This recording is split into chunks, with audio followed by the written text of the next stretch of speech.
Do we need to start looking at benching an AFC South stud? Is one squeaky wheel about to get a lot of grease in Week 7? And which AFC East pass-catching sleeper might be in line for a second straight big game? Plus, the 10th place team owner in the FFPC main event, Matt Modica, is going to drop by to talk about loading up on Lions in his draft, the Ravens state of their, the current state of the Ravens ground game, and much more. We've got a great show for you. Ferrell Elliott is here. I'm Eric Balkman. Stick around. Your high stakes fantasy football hour starts right now. Can't stand the pressure. I've seen greater men than these lessons. Broadcast live and heard around the world, you are now watching the most entertaining hour of radio on the planet.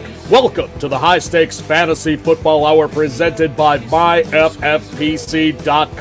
with your hosts Eric Balkman and Ferrell Elliott. The High Stakes Fantasy Football Hour is your home for analysis from the best players in the world. And now, because no one else was available, here are Eric Balkman and Ferrell Elliott. Solace in the scripture. Are we not all our father's sons? I became a man. Nobody ever told me what a man was. Happy Friday, everybody. Welcome into the latest episode of the High Stakes Fantasy Football Hour. Greetings and salutations to all you Bulkaholics and Ferrelliacs. Thanks so much for hopping by. We certainly appreciate it. This is presented by myffpc.com. I am your slightly above average host, Eric Balkman. Follow me on the X at Eric Balkman. Of course, you can also hear me on the RotoViz High Stakes Lowdown and the Better Sports Network's High Stakes Fantasy Football Show, and of course the FFPC. I want to welcome in my co-host, the definitive commissioner of fantasy football. Check out the Kentucky Fantasy Football State Championship at kffsc.com. Welcome aboard, Ferrell Elliott. Ferrell, welcome in, man. Hey, buddy. How are you? I'm doing good. I thought you were going to be in parts unknown tonight. Were you flying? I got on that airplane this morning. I landed an hour ago, and I'm pleased to say I finally caught up to a cup of coffee, perhaps with some adult libation in it, and it's good to be home. It is good to be home. It's good to be home for you. As well, and it's good to be on this broadcast with you tonight. We're helping everybody for their season-long contest in the FFPC and the KFFSC. But if you are looking for some weekly action, the FFPC has it.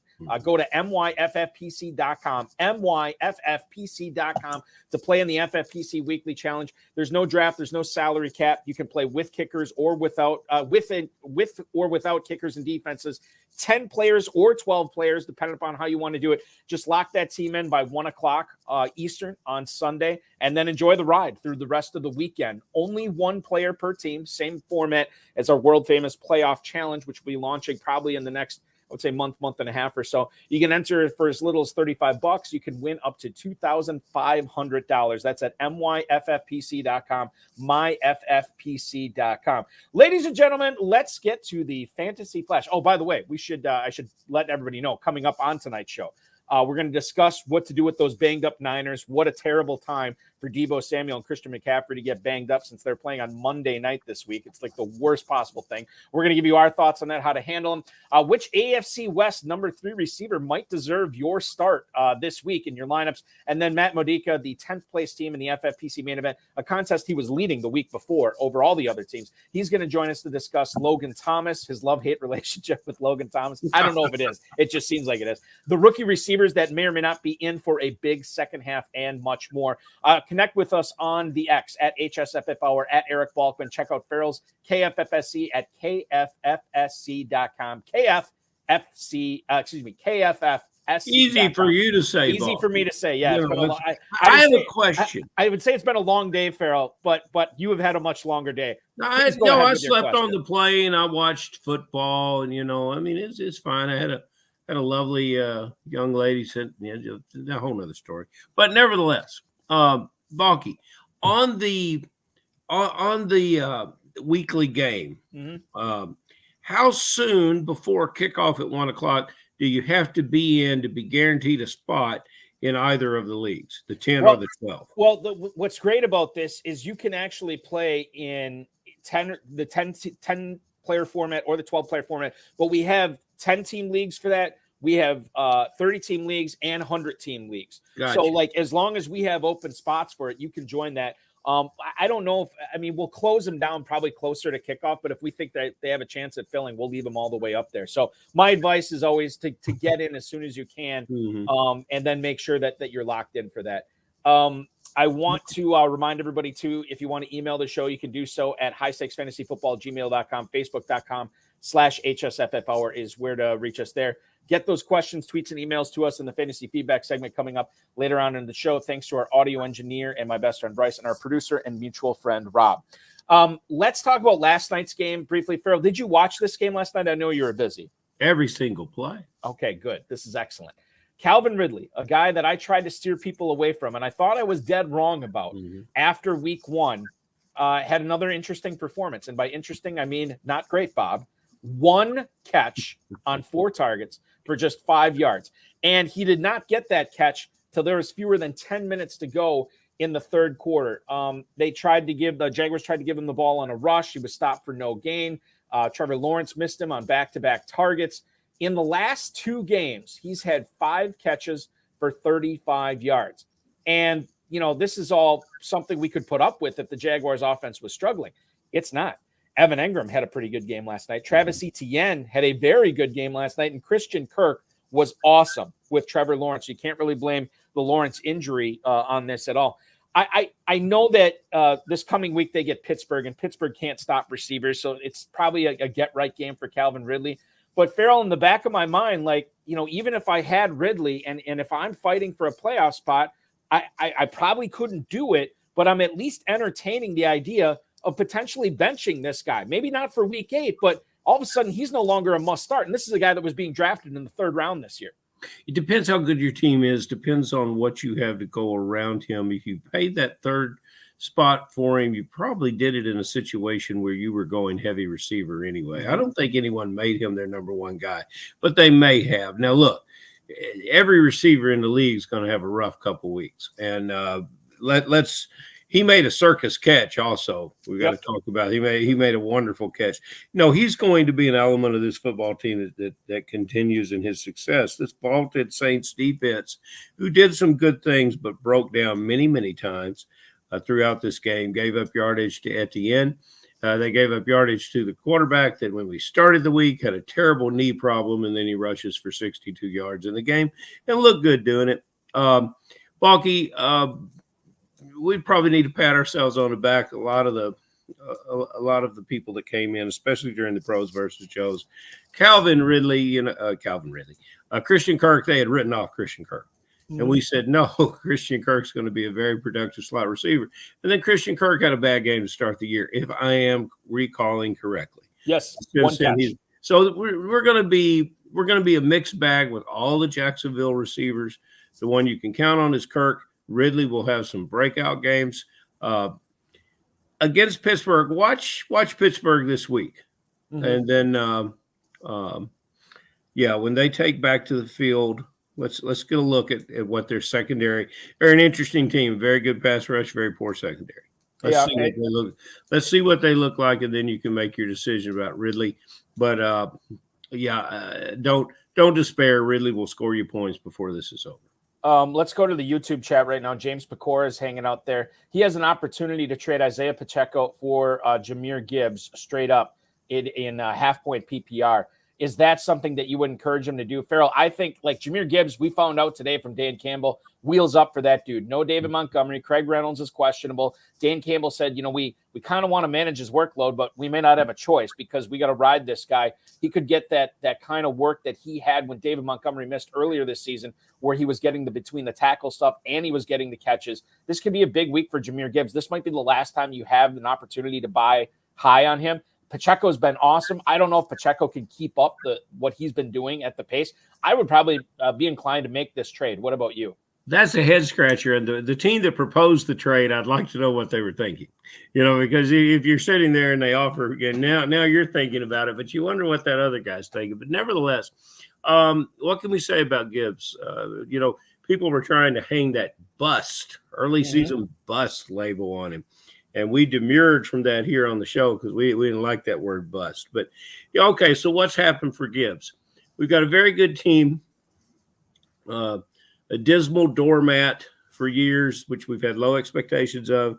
that rarely even met those low expectations. Now we have a whole different thing, and the coach comes out and says, we've got the players and we've got the coaches. With Gibbs, you've got a player now that's been able to step back, catch his breath, and see it, and see what's going to take place with these great coaches. The ceiling for Gibbs is unlimited. I'm one of the biggest Pacheco fans, but if you can get Gibbs on your roster, go ahead and give Pacheco up. Yeah, I think you had to do it. I think that that makes a lot of sense. So go make that deal right now, James.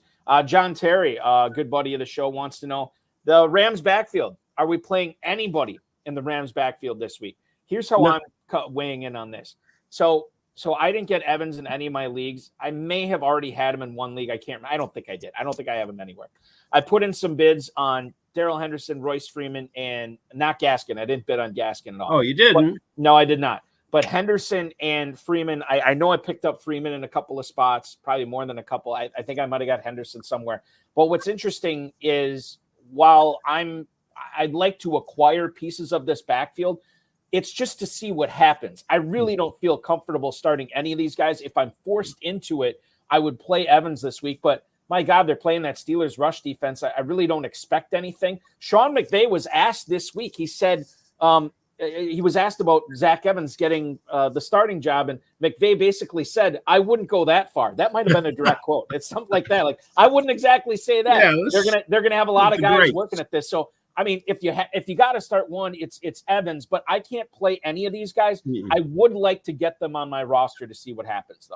The guy that's going to play and is going to be the most successful in the backfield is the one that can block the best. And we're going to see now you can move up your receivers. You know, in the last couple of games, our Mr. Atwell has not done exactly what we would like to see him do. You can bring him into your lineup.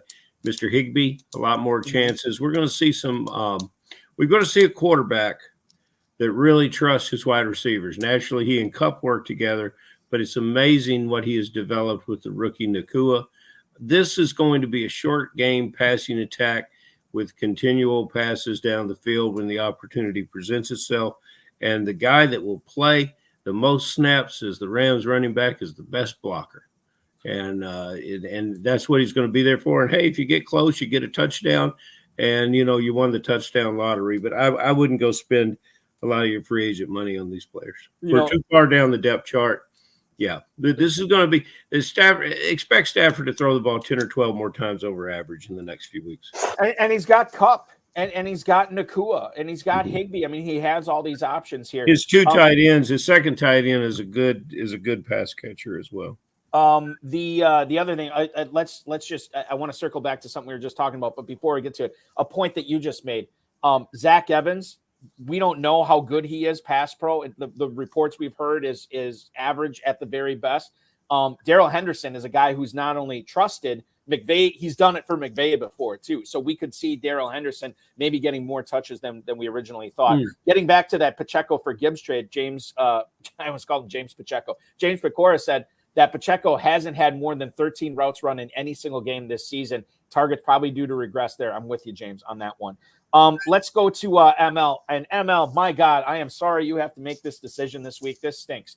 So he's got to play one of these running backs this week. Darrell Henderson, obviously, who's against the Steelers at home. You got Damian Williams, who is going up to Seattle to take on the Seahawks. And then Darrington Evans, who takes on the Raiders this week. Obviously, we don't like any of these guys. Ferrell, who's got the best shot to score some fantasy points? I'm going to place it on Damian Williams. I was surprised how much he got used this past week. So I would say him, but I don't have faith in any three of these guys.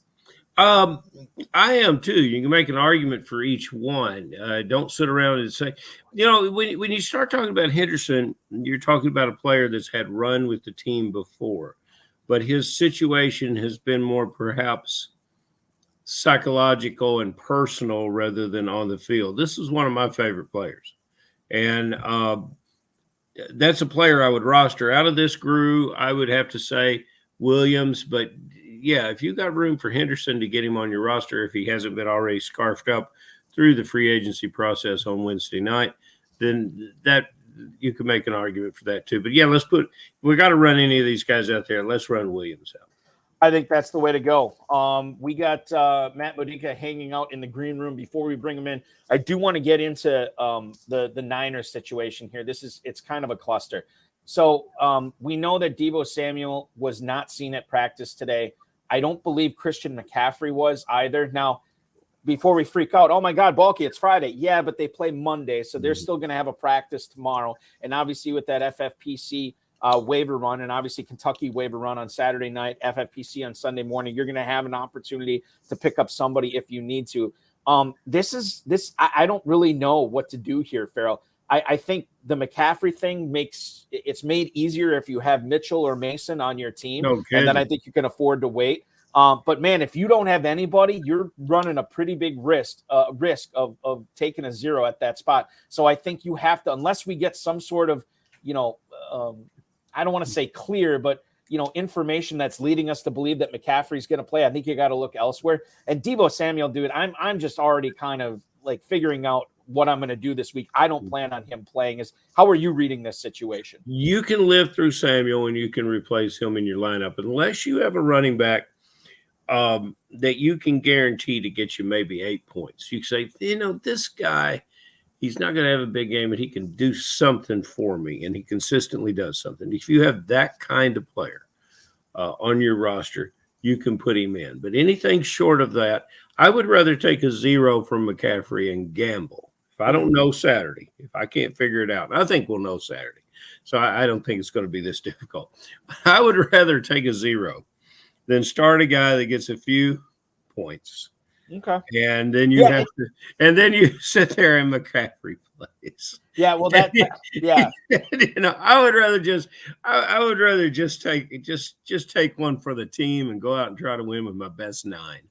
Kind of like baseball. And that's the thing. Like, if you're talking about a running back that is like a top 50 guy or top, even top 40 guy, that gets pretty dicey. Yeah. If you have a guy in the top 30 and you don't really hear anything on McCaffrey, you could roll. I'll tell you what, Zach Evans would be interesting. If he was my only replacement, I might look at him instead of McCaffrey. Again, depending upon. I might say Najee Harris is my last guy. All right, so Najee Harris and Ezekiel Elliott. Those are my what's funny is I was going to use Jaylen Warren as an example, and then you went the rung below on the Pittsburgh running back depth chart, not depth chart, but performance chart with Najee Harris. So then obviously it gets a little bit more dicey here. All right, we've kept him waiting long enough. We're going to get to our guest right now, ladies and gentlemen. Long time two-sport high-stakes fantasy player, was leading the entire FFPC main event heading into week 6. He's still got his team locked and loaded in the top 10 as we started week 7, prior to week 7 starting last night. He joins us now to discuss his journey towards a $1 million grand prize in the FFPC main event. You follow him on the X at CTM Baseball. Please welcome in Mr. Matt Modica. Matt, welcome in. Thanks for joining the show. Hey guys, thanks for having me. It's a fantastic Friday here in Nashville. So I hope your day's going well. Good night now. Yeah, yes, it is. It is the evening, and we are glad to have you. So what I want to do here, Matt, is you've had an interesting journey throughout your career. I want to let you take this however you want to take it, because I think sort of where you started the career you began in, I think has really set you up for a lot of fantasy success. Oh, yeah. I mean, originally I started on wait a minute. Sure. Are you in Nashville, sir? Yes, I am. They are loaded in that town, with my experience in the music business, with sound engineers. Now, you probably don't have one on 911, but can you hit that computer a little bit or something where we can hear you a little better, because you have wisdom and we need it to come in loud and clear. Don't you think, Balky? Is it not coming in clear? No, we're not getting a little clear. We're having a little, I thought it might have been just on my end, but bravado. Yeah, there's people that are lining up to hear you, Matt, and they're saying, "Wow, we got some interference." It sounds like something on D-Day, and you're hitting the beach, and you're calling in for some support. So. How about now? No, we're not doing much better. Yeah. Now I'm hearing it now too. We're not doing much better. It's not good. Let's see if we'll go over to get you right. Yes, sir. Right. Okay. Yeah. Maybe just take the headphones off. Yeah. Try that. See if that works. And see if we can just disconnect. Oh, it's better already. The headphone. See if we can do it without Better my visual. clothes. Looks. I'm not hearing anything. What happened to my background all of a sudden? What Let's is do a going sound on check. tonight? Yeah. Do a sound check. Go ahead, Matt. Second. Maybe he can't hear us. I hear you fine. Oh, Now okay. we hear you fine. You're We're good. ready to You're go. coming in buddy. good Okay, now, good Matt. now? Yeah, Sorry. absolutely you are. Yeah. Sorry about that. Usually it works fine, but hey, I guess shit happens. Technology, yes, absolutely. Yeah. Tell us a little bit about where you started as far as your day job and how that set you up for fantasy success. I started on Wall Street. I did that for well over a decade. And that was kind of the job I think I was tailored for. Then I ended up in LA and doing production on big budget films for like 6 or 7 years, LA, Hawaii, and pretty much traveled all over now. And we've settled here in Nashville the last year and a half. And I kind of look at it as, these players are stocks. I do a lot of leagues, so it's a portfolio. And I like to take on risk, especially what you would call, say, emerging markets. Mm-hmm. These are younger guys that I think have talent, or, maybe they're not going to hit the first month or so, but that second half can really put you over the top. And we've seen the injuries that have happened so far in the first half. Oh, yeah. Well, okay, so this team's in the top 10. How many teams are you playing approximately? I don't need a true number. Oh, I got a bunch. Okay, a lot of teams. So when did you draft this team? This one is, I think, July 26th. Okay. Because I looked at it and I said, well, there's just no way that he drafted this in late August or at Planet Hollywood. And the reason I knew that was because of the variety of Detroit Lions that you had on your team. St. Brown, Gibbs, Laporta, who I want to focus on, and then Jared Goff. Now, is there a player of those four? No, wait a minute. That's not what I want to ask. I want to follow up my statement in that whenever you drafted these players, July, August, Planet Hollywood, it doesn't matter. You uppaid for them. You paid for that anticipation, just like you broke it down to us. And you took a risk, but it's a very calculated risk. Did you foresee the success that they're having? St. Brown, you have to be happy with. Gibbs, you have to be understanding where he's going. Laporta is the steal of the draft. Just comment on those individual players and how much they've meant to this team. Sure. I got a lot of picks late, which I didn't mind. I kind of like that area, the 10-12. Amon-Ra was definitely a target there. I thought any of those four receivers like him, Garrett Wilson, A.J. Brown, C.D. Lamb, but Amon-Ra was definitely pretty up there. It was either him or Garrett Wilson. It was actually my two favorites at that spot. Makes Gibbs, sense. I'm kicking myself because it was between him and ETN, and I saw the Lions as an ascending offense this year, and I was hoping he'd have that Alvin Kamara role, which hasn't come to fruition to date. Monty's out, and he's going to get an opportunity. And what I've learned in life is opportunity is everything. I remember they drafted him 12th overall. They were jumping up and down. And, I think he has a role, and hopefully, he's a rookie. So hopefully, he gets on track here. But I do regret not taking ETN there.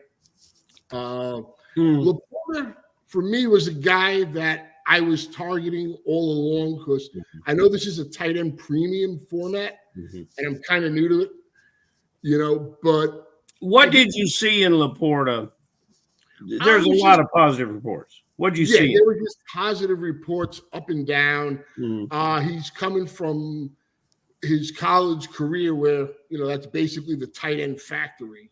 So, and the Lions needed that. They didn't have a lot of weapons, especially with Jameson Williams supposed to be out for, 6 weeks? Yeah. Reduced to 5. So they kept saying he was just, George Kittle raved about him. And I mean, he was a guy I was kind of targeting, like him, the Kincaids, the Dulcich, who I thought originally would have a role, but that went up. Well, what a excellent pick that was. And then just a quick comment on Goff. Did he just fall to you and say, "Hey, I can include him in the stack," or was that someone you were also targeting? I'm kind of the opposite of many fantasy owners. I believe in having two solid quarterbacks. Jared Goff was a solid number 2 for me. And at the point where I did have like a Lion stack, he was very appealing. But I mean, the beauty of the format where it's, head to head, but it's also points. And you see guys like even last year when Jalen Hurts was just all world, everybody has a bye. He missed 2 games. And in points leagues, you just can't afford to, miss a week. You get a 90-point week, that just really sabotages you. So, I mean, I like to have that. And, in a lot of instances, that's helped me. And sometimes you miss on a certain player that maybe you should have took there that popped. But a lot of times it bails you out. Well, you think you have a higher ceiling coming forward with Gibbs. And you do, but I believe you have a higher ceiling. And I'd like to know from Balky how many Laportas he has here in Kentucky. Oh. But I watched film, particularly on Laporta this week, and I found him very interesting because I looked up his 40 time I don't remember it from the spring process of getting ready for the draft, but he plays so much faster. His play speed is so much faster than his testing, and his testing was good. And I don't think there's a linebacker. Pro Bowl level linebackers cannot defense this guy. He comes out of his breaks better than most receivers do. There wasn't a player that we saw Thursday night that plays with as much polish on the field as this player does. And already he and the quarterback look like they've been playing together for years. So I think you've got 12 touchdowns wrapped up in this guy, maybe more. And you're looking at possibly the leading reception tight end behind Kelsey just because of the difference of the teams. But congratulations on putting this team together. And I understand it. I understand how you did it. And you still paid more than a lot of people might have been willing to pay for those players. And I think that shows good foresight on your part. I think you got to be aggressive. There's so many good players you're going up against. And I'd rather be a little early on some guys I like than, sit there and miss out and be kind of pissed off at myself for not taking that and ended up. But I will say, what was it? The 2 Tuesdays ago, I labeled it Terrible Tuesday as HN. I was like, the one guy I can't afford to get injured on this team is HN. And unfortunately, I'm trying to hold it together and get to, week 11, he comes back. That's, fingers crossed, and he's the same guy he was. Matt, the thing that I've noticed on your team when I looked at your adds and drops so far this season, you added Logan Thomas, then you dropped him. Then you added him again. And now here's the thing. I know you said it's important for you to have 2 solid quarterbacks, something that I didn't really apply to my own teams until this year, and it's been working out. So I'm married to that strategy going forward. What about 2 tight ends in the FFPC? Is it important to have 2 really solid tight ends? Is Logan Thomas going to find a home on this team for you for the remainder of the season? I mean, I hope so. I think it's just about health. He's been a talented player. He's produced when on the field, but he hasn't been on the field that much. And what was it, like week 2 or 3 where he got the concussion in Denver? He got that horrible hit. And I thought he was, maybe done after that. But he came back. I'm happy to have him. Like I said, I was waiting on the tight end. So I was taking a shot at these younger guys. I was going with the Patriots. I thought they were going to run a lot of, 2 tight ends out there. I liked Gesicki. I liked Hunter Henry. Hunter Henry looked good the first couple of weeks, and he's kind of fading now, and he seems to be dealing with an ankle injury. And the late guy was Logan Thomas, and I'm happy I got him back. I'm even on this team. I mean, Jacoby Myers was a no doubt start for me, but now with Hoyer, I'm like, I don't know what's going to happen. And I got Logan Thomas, and the Giants are terrible versus tight end. They year in and year out. So this is a tight end premium format. So I'm actually debating that one. That's a tough one. I would lose sleep over that one, Balky. Trust me, I would lose. And then Balky brought up Logan Thomas a couple of weeks ago, and I said, no, it's just not going to happen. They've got the young guy out of Nevada. Just let it go. And then Logan Thomas had a great Monday night. Was it a Monday night, Balky, or Thursday? I think Thursday night. It was a Thursday night game. That was the Chicago game. Just fantastic. And so someone in Dynasty offered him to me in a trade, and I made the trade where I'm short a tight end, and I ran him out there, and I got my usual 2 points from Logan Thomas. What a tremendous, fascinating athlete he is. And yeah, but I don't. If you convince Jacoby Myers, you are a braver man than I am. So. Yeah, I mean, that's going to be a tough one. This is what's really helped this team is I had, the four really stud wide receivers, Amon-Ra, Garrett Wilson, Ayuk, Keenan Allen. And I didn't draft this player anywhere, but I was able to pick up Adam Thielen after week 2 or week 3. Oh, yeah. And didn't play him the first couple of weeks, but he's been locked and loaded the last couple, and I'm kind of disappointed he's on a bye. So, I mean, that's really sustained this team, having Jacoby as well.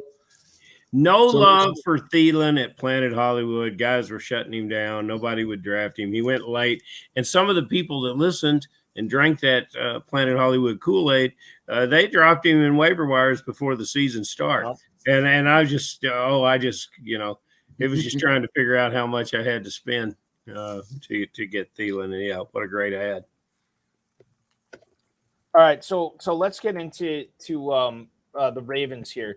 Mm-hmm. Justice Hill was a guy, I know you went heavy on him in at least one of your leagues, including this 10th place team. I did as well in several of my leagues because of what I saw from him early on in week 1, and we basically knew Dobbins was done for the year. Does he have to – I mean, do we have to have Gus Edwards missing from this Baltimore offense in order for you – to start Justice Hill as a flex, or is there some value in being able to deploy him even while Gus Edwards is healthy? Well, first off, Justice Hill is like me being Charlie Brown kicking the football. I mean, last year there was an opportunity. I remember I went in on him, overbid. And I still think with this offense, which is evolving, and I think this offense will finally be really good. It might take another couple of weeks. This is the first year. It's a transition. I mean, the wide receivers, that Pittsburgh game, I still cannot believe the Ravens lost that game and only scored 10 points. Mm-hmm. I do think, do I want to start Justice Hill? No, but he's my RB2 on this team this weekend. I don't have a choice. But I do think he is an exciting player. I think he's talented. I would love to see him catch some more passes, get him in the open field. Mm-hmm. He's had one bugaboo, which is fumbling, which kind of really hurts him.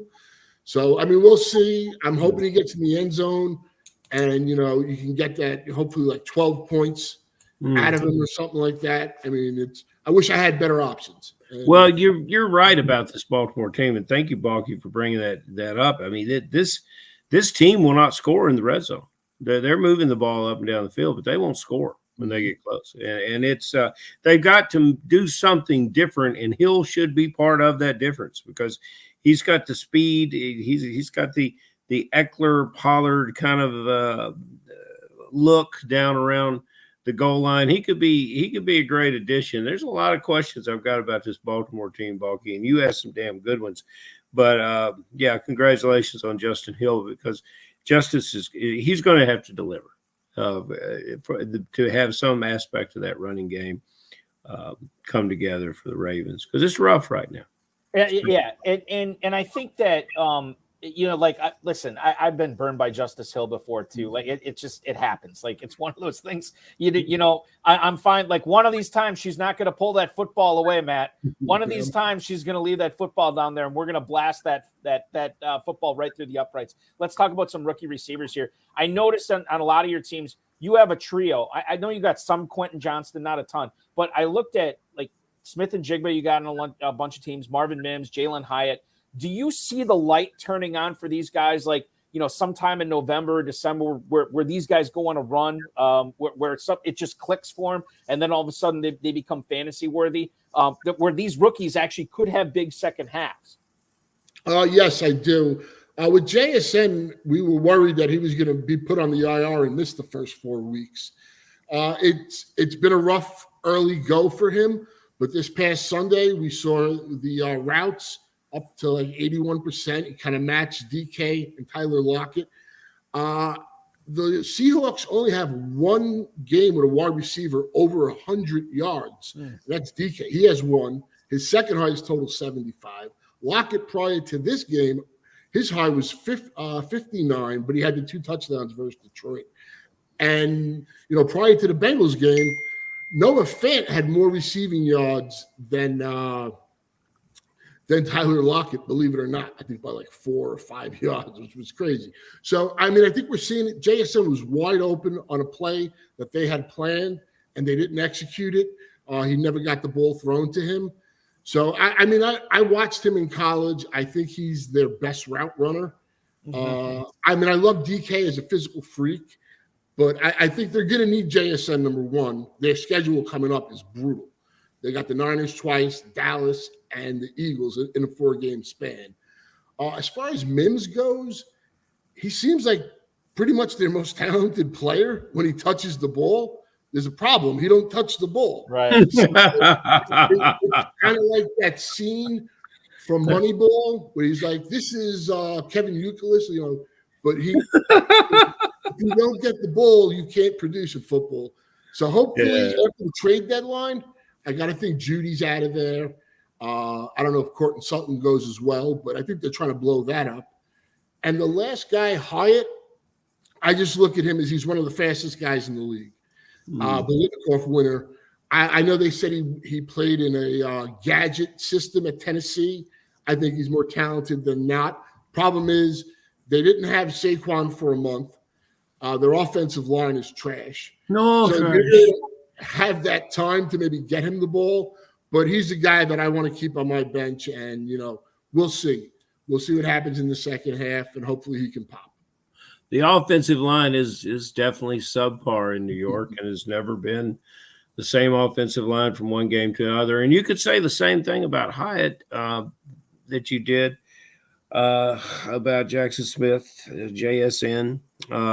More routes. He's doing it. He and Wan'Dale Robinson are on the field some. And you can rest. Take a deep, deep breath, Mac, because Cole Beasley has left the team. Cole is gone.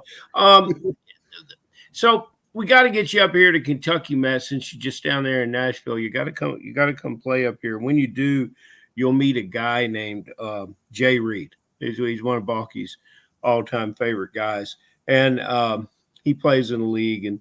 And when we got to Planet Hollywood, I went over and sat down, and Jay Reed's sitting next to me. And he's from Philly, up in the east somewhere, and he's just a great player, And I hated the team I was drafting, but the thing about it was I had a great time sitting next to Jay. And the reason I'm telling you all this, about the 13th round, you're right, Balky, he's from Philly. About the 13th round, he bent over to me and he goes, I got the inside information on who's going to be the number one Philly running back. And the 14th round rolls out, and I'm waiting for him to say the magical name, and he drafts Rashad Penny with great feeling. And I said, well, what the hell happened to Swift? And he's nice, Penny. So now, how did you know it was going to be Swift, and is it going to be more Swift as we move on? Because, Philly's got a pretty record. They're doing a lot of interesting things, but hey, they could do better. A lot more potential there that's untapped. And I think a lot of that could go to Swift. So that's my question. I do have a lot of Swift, but I did draft a lot of Penny. Yeah. And I thought it would be Swift and Penny. I thought Swift was a uber talented back. We were drafting him a year ago at the end of the first, second round. It just, in Detroit, he wasn't their guy on the short yardage and probably just fell out of favor They got him for nothing. And even Penny, they signed for like $1 million. I think between the both of them, it was just over $3 million. So I figured they were going to use them heavily. And Swift's price, to me, anywhere from the 6th to the 8th round was a home run pick. I mean, if you missed, you swung and missed, I don't think it was going to kill you. I didn't like those running backs in the 6th round, the Rashid Whites, the Madisons. To me, on a talent level, they nowhere compared to Swift. And he went to the best offensive line, the best running game. And you saw in that Eagles game how that game shifted once Lane Johnson went out. That's how the Jets were able to win that game and get that pressure. And Hurts had that terrible second half. So, I mean, we'll see. I don't think, Rashad Penny's a guy I would say stash on your bench if you can, if you have that luxury. Because you never know what happens. I mean, he was big for me back in 2021 at the end of the year. So, stranger things have happened. Well, Jay is in first place in his division, and he's challenging you. And I'm in a position where I'm rooting for both of you. But, yeah, that's a good breakdown on Swift, and I like that. Here's what I want to do, because we're running short here. Let's skip over to the next question, because it seems like Deshaun Watson's going to play this week. Matt, let's do this. Doesn't have to be your 10th place team, but any I know you got a bunch of teams in the FFPC this year.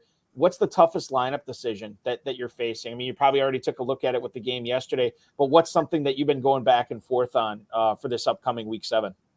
With the buys and everything, it's like Jerry Jeudy, who I guess Steve Smith was right, is just a jag, versus Wan'Dale Robinson. I feel Robinson's the safer play. He's going to get the targets. I don't know if he has that ceiling. I'm scared to sit Jeudy, and then he has that game. I figured they wanted to maybe showcase him. So, they want to move him. So we'll see about that. And on the quarterback level, I have some Fields teams, and I had Fields and Cousins. So Fields is out. Cousins is facing the Niners, coming off a loss. And I picked up Desmond Ridder. There you go. There's a man that listens to the show, Balky. That's right. I kind of like them as an upset this week. I know he's been kind of terrible in spots, trying to come back last week. He was throwing those interceptions and stuff. But in fantasy, sometimes, you just need the play. They have a good enough team, and sometimes you need the players that can do a few things. Maybe he runs one in, maybe a short pass, and Robinson takes one to the house. Yeah. He's got the skilled players. So, I mean, those are a couple of really tough ones. It's unfortunate now. Like with Jacoby, I'm going to most likely roll him out, but he was just a beast with Jimmy G. If Jimmy G was doing one thing good in his life, it was just feeding Jacoby Myers. And, we'll see what happens there. A couple of emails here for you, Matt, from some listeners or viewers, I should say. Chuck in Colorado Springs leads it off. If I can only roster one Giants receiver, who should it be? Thank you, Chuck in Colorado Springs. Matt, we just kind of talked about this. You do have Hyatt on a lot of teams. Would he be, if you could only roster one Giants wideout, is it Hyatt or is it somebody else? I'd probably go Wan'Dale Robinson. There you go. He seems to be their guy. He was a guy that I really didn't draft because I thought he was going to start on the PUP. And I got him in a couple of leagues in that last round late. And then that first week or prior to that first week, I was picking him up on waivers. I was making that Wednesday night waiver claim for him. And I think we're seeing it. I think at some point it's got to be Robinson and Hyatt for this team to be successful. If they keep losing, it's why not play these guys, all the time and stuff like that. Let's go to the YouTube chat right now. Rob Phillips. I'm assuming Rob is facing a bye week issue where he might have to drop one of these guys, but he wants to know who the better hold is between Tyjae Spears in Tennessee or Zach Charbonnet in Seattle. Matt, how do you weigh in on that? Who's if you got to cut one of these guys loose, who do you cut loose? There's no way I'm cutting Tyjae Spears. To me, he's the closest thing this year to, say, Achane. If Henry went down, I just absolutely love this kid Spears. And so I'm definitely holding on him. I mean, Charbonnet, I wouldn't want to cut, but if I had to choose between the two, it's a no-brainer. I'm cutting Charbonnet. Yeah, you're not cutting either one of those guys, Balky. You'll just play without a kicker. Play with your kicker on by and keep. I like that. I like that. You know. One more email here for you, Matt. Dan in Brook Park, Ohio. Hey, Matt, what's your philosophy on team defenses? Do you try to ride one elite one all season, or do you like to stream new ones every week? Thank you, sir. That is Dan in Brook Park, Ohio. We appreciate you, Dan. Matt, how have you been treating defenses in the FFPC? I mean, the last couple of weeks, I've been able to get Cleveland. I mean, I went after them aggressive. People cut them with the bye, and their schedule from like here on out is really nice. I mean, I have a Cleveland and Cowboys team, and I was looking at it today, and I'm like, I probably cut the Cowboys because they got, the end of the season, they got some really tough matchups, and Cleveland's defense has been elite. I think it's elite. I would not cut them on the teams that I had them when they had the bye. I picked up another defense and actually dropped a running back, wide receiver, or tight end in that spot. You don't want to look at defenses that have an easier way to go. Well, you might want to add another Detroit element to your lineup because the Lions after that. And then Kansas City, Balky, a great Kentucky stat for our defensive rules. Kansas City's only given up about 15 points a game. Ooh, interesting. Yeah. I actually picked I don't know if I picked them up this week. I think I had them on a couple of teams already, but I will be deploying them in Kentucky as well. Speaking of Kansas City, there's a lot of people want action commentary on this Hardman. McCole Hardman trade. Yes, it's tearing you up. gotta know. There's a lot of activity here. The only thing I'll say about that is hopefully Sunday is the beginning of Rashee Rice season. Yeah. I mean, I think this kid has a chance to take off, especially with Watson. I mean, Watson was not maybe producing a lot of catches, but he was running a ton of routes for them. They relied on him.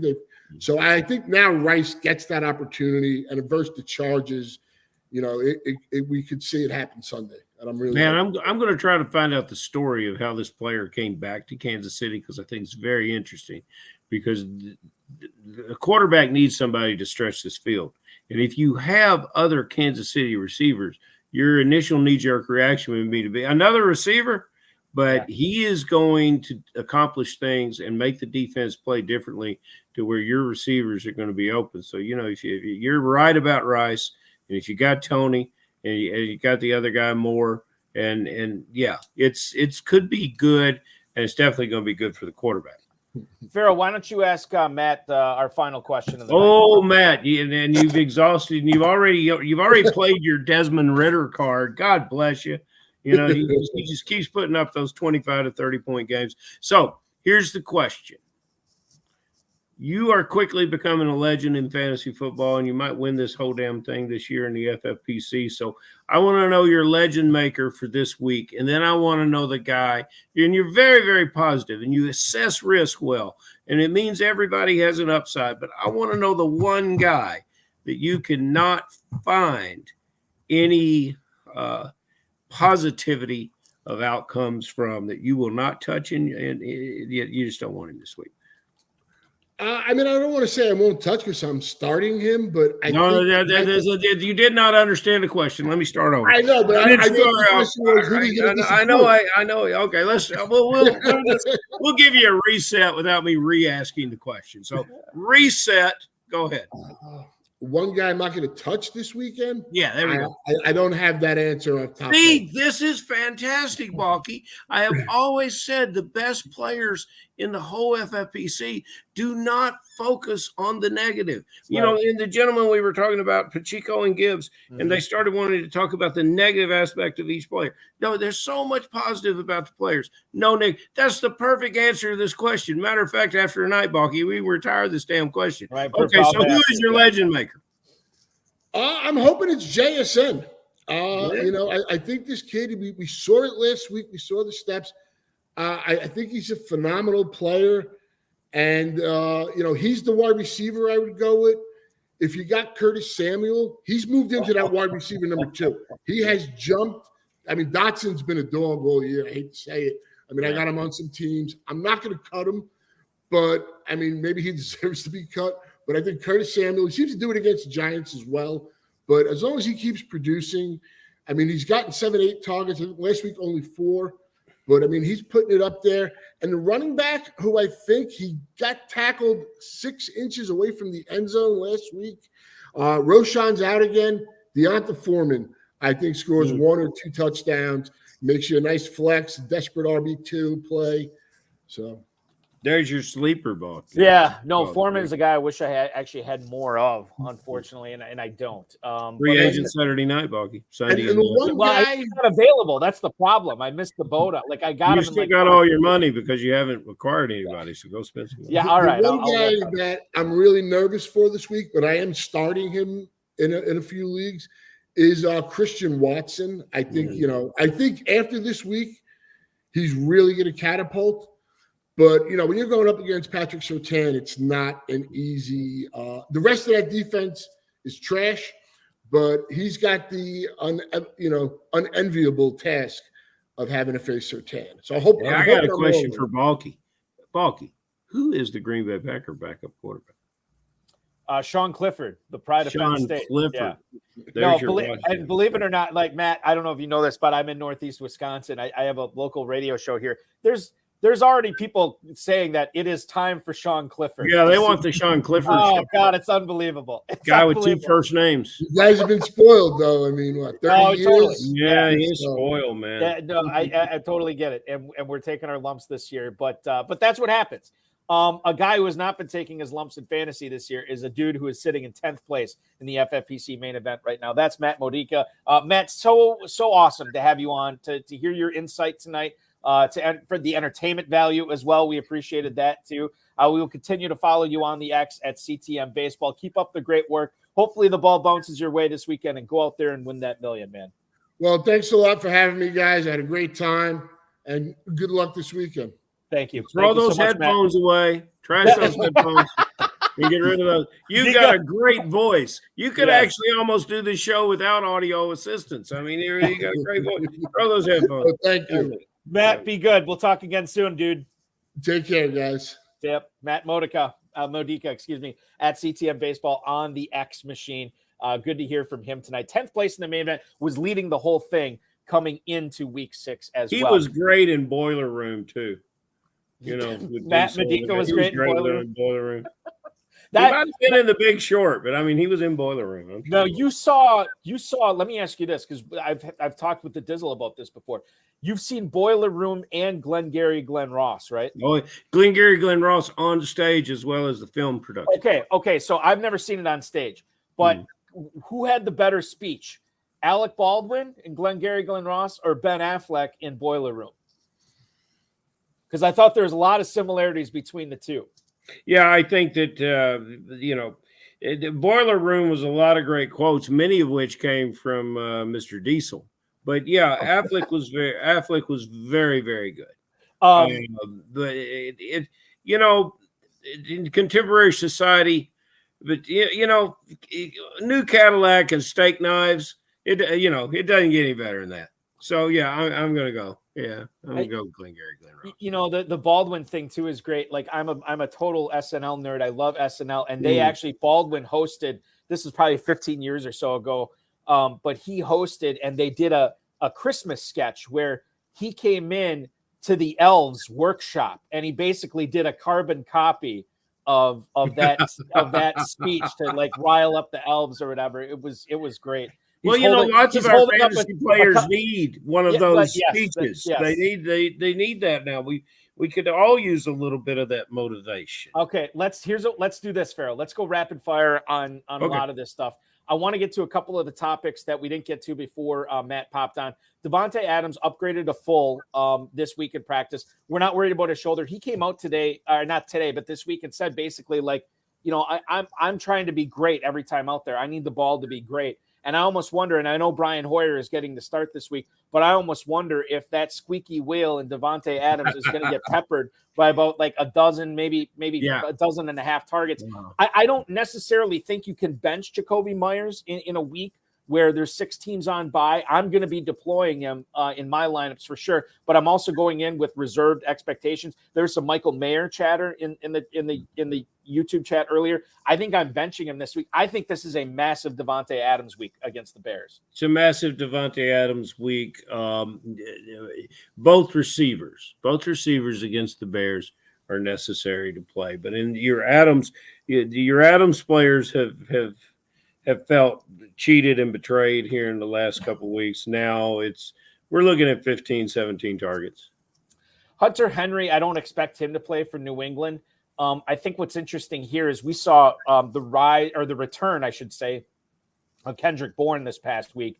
Had his best game since week 1 of the season. If he is out this week, Hunter Henry, I mean, we could be looking at another 12, 13, 14 target performance for Bourne, and he's pretty efficient with those. I think Bourne's a guy you got to get in your lineups this week. Yeah, perhaps, and I think so. And our beloved Patriot fan is Bednar, James Bednar, amongst others. But it's a tough year for the past fans. It's a tough year for fantasy players who are employing Patriots because the team does not have any continuity. So you're just basically you're basically spinning the wheels on the proverbial slot machine. You don't know what's going to come up. But he's got opportunity, he's got history, and he's a proven vet for a team that needs someone to step up. So if anybody's going to do it, it would be a player. Like Bourne. Let's get to the emails here. Some start sits. We'll try to help out some people. That was not rapid fire on my part. I'm going to come rapid fire. We can't. We did rapid. That is rapid fire for our pace. For our pacing on this show, that was rapid fire. I'm coming to rapid fire, Balky. Give me a chance. Alan, Pompano Beach, Florida. We'll go rapid fire next. What's up, guys? Is the smart move to play Joshua Palmer this week over Cortland Sutton hosting Balky's Packers? Thank you for the email, Al and Pompano Beach. Yeah, Cortland Sutton, it got interesting today because I don't think Jair Alexander is going to be playing for Green Bay. Eric Stokes should be back this week, but they're talking about just using him on special teams. So you're looking at Rasul Douglas and Keyshawn Nixon matching up with Jerry Jeudy and Cortland Sutton out there. So I think Sutton's interesting. Am I willing to play him over Joshua Palmer, a guy who didn't he get a touchdown called back this past week? I mean, and so Herbert's looking at him. The total on that game, I thought it was high, and I thought it'd be higher than it was. 47.5. I'm playing Joshua Palmer over Sutton here. I'm playing Joshua Palmer over a lot of wide receivers in the NFL. Yes, the reason is the clear opportunity. When Palmer has played before, it's always, hey, couple weeks, go see what you can do. There's a little desperation. Now, Williams is gone for the season. And we're in a situation now of where this is your job, this is your quarterback, this is your relationship. He's no longer a younger player. He's in the middle of his career.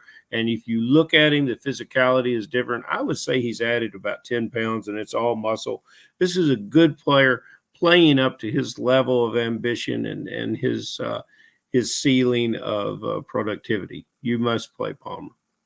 And like I said, I'm with you on that one all the way. Let's go to this next email. It is from John in Washington, D.C. I haven't done it all year, but I'm thinking this might be the first time I do it. I start Jonnu Smith against the Bucs over Tyler Higbee at home against Pittsburgh. Thank you so much. That's John in Washington, D.C. Yeah, this is a conundrum. I feel like if we've talked so much Kyle Pitts on this show. I think Jonnu Smith is kind of lapped him for the most talked about Falcons tight end on the HSFF hour in the 2023 season. But Higbee or Jonnu Smith this week, Ferrell, this is an interesting one. I think I'm actually going to roll with Jonnu Smith here over Tyler Higbee. Balky, you're not going to do that, and I'm not going to let you. Higbee is the guy that has the quarterback, the veteran quarterback that will deliver the ball to him. Earlier in the show, we talked about why that might increase. We understand why Higbee's not getting as many targets as he should. Jonnu Smith, there's a lot of two tight end packages down there, but they're always not going to be successful. And our guest talked about how Ritter is good at moving around, working with his feet and getting open and giving receivers time to get open or giving somebody like Smith a chance. Smith is incidental fantasy production, although Pitts and London have been showing up lately and giving drafters a chance to realize what they've been missing in Pitts. So there you go. So Ferrell has the proverbial Kentucky handcuffs on me, so I can't do it. I did just good. But I will say this, Ferrell, and for anybody out there who does not have the Kentucky handcuffs on them, Steelers. Herb Smith and Jonnu Smith. No, not Herb Smith. We're not. You brought up Herb Smith this time. I did. Yeah.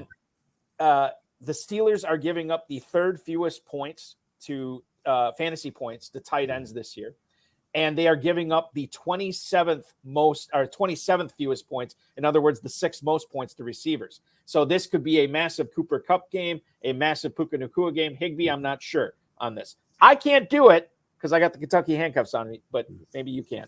Let's get into the next one. I want you to play Higbee. Okay, there you go. All right. Devin in Peoria, Illinois. Kirk Cousins is playing in a primetime game against a primetime team. Is Jordan Love's matchup against Denver good enough for me to bench Cousins in favor of Love? Devin in Peoria, Illinois. Thank you for the email.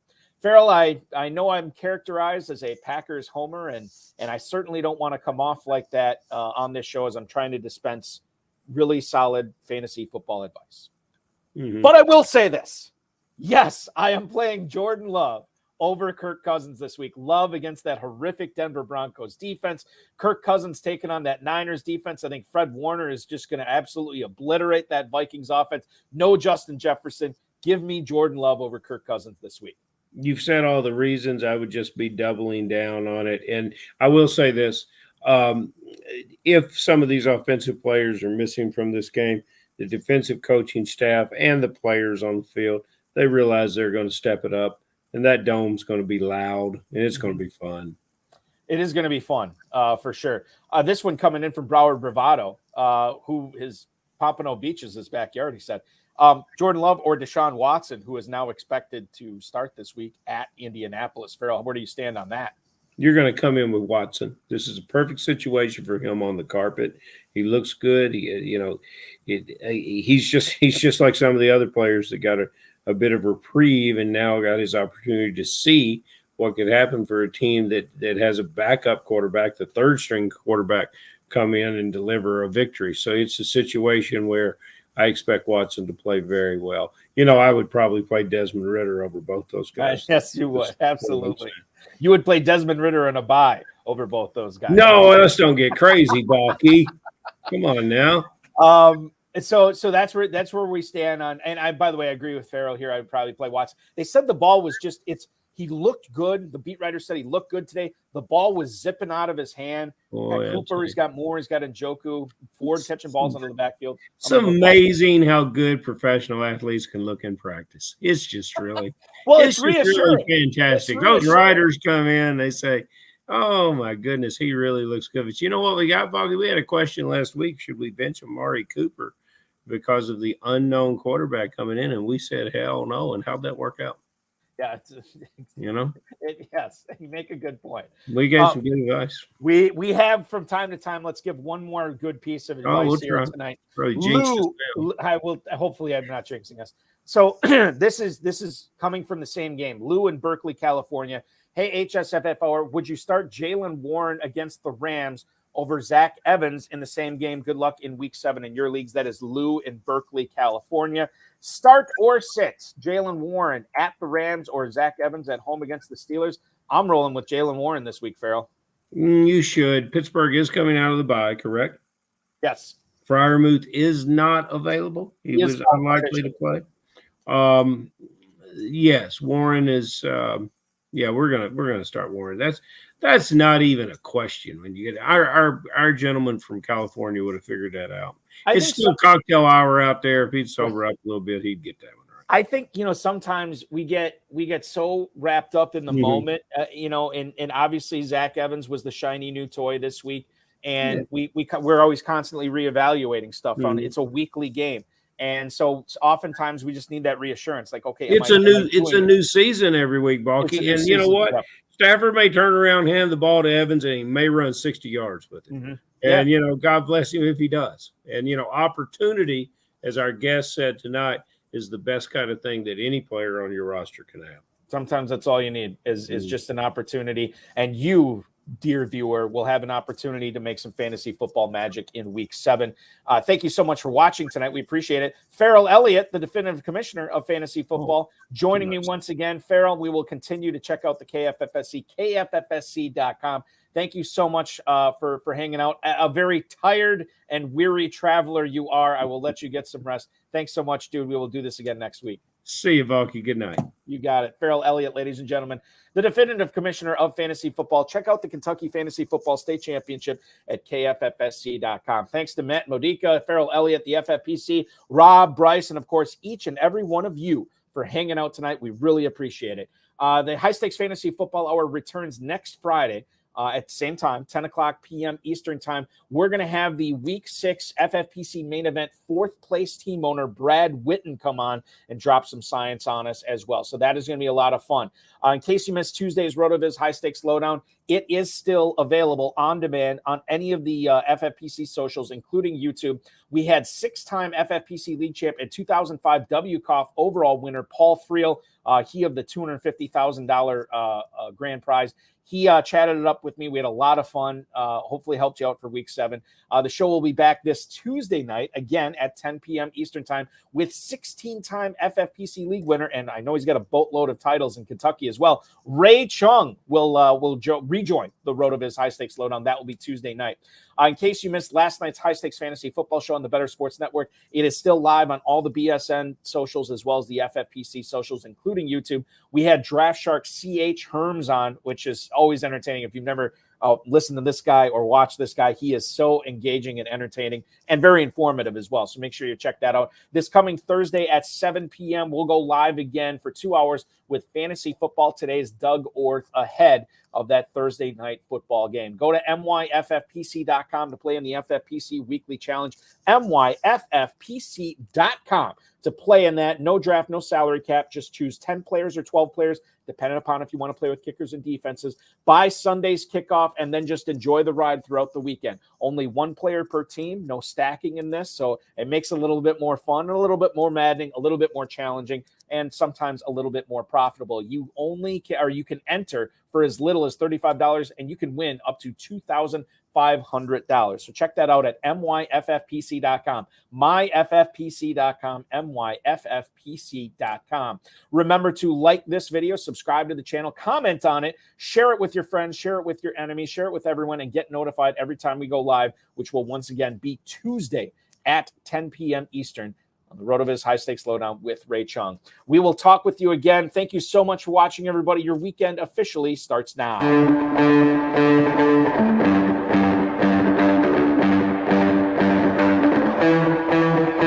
This has been another episode of the High Stakes Fantasy Football Hour presented by myffpc.com.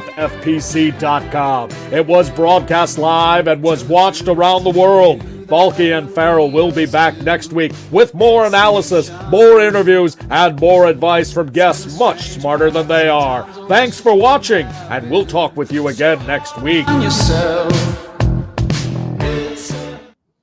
I don't really have a good takeaway message tonight. So I won't bore you with it. We'll just let you go and enjoy your evening or your day if you're downloading this later. Thanks so much for watching. Hopefully the ball bounces your way in week 7, ladies and gentlemen, and we will talk with you again on Tuesday night. This show resumes live at Friday at 10 p.m. Eastern. Good luck, everybody. Have fun. Thanks for watching.